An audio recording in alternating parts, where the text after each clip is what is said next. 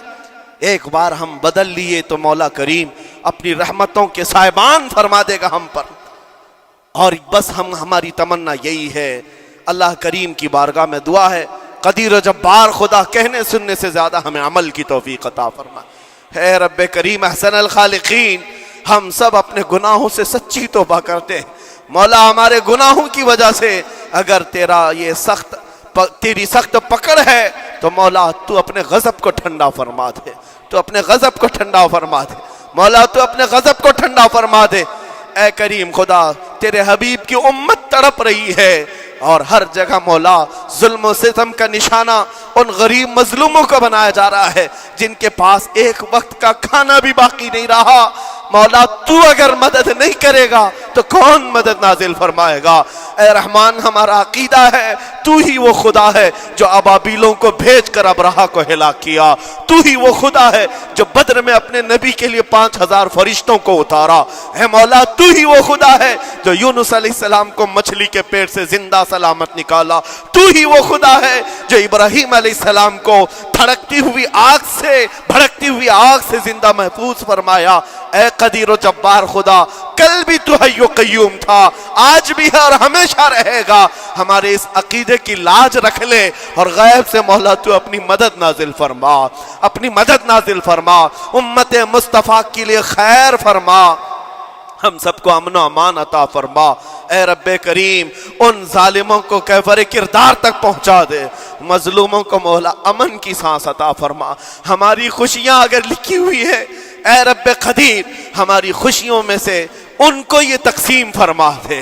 اے اللہ، ہماری حصے کی خوشیاں انہیں تقسیم فرما دے۔ اے رب کریم، ہمارے امن و سکون کو ان کے درمیان تقسیم فرما دے۔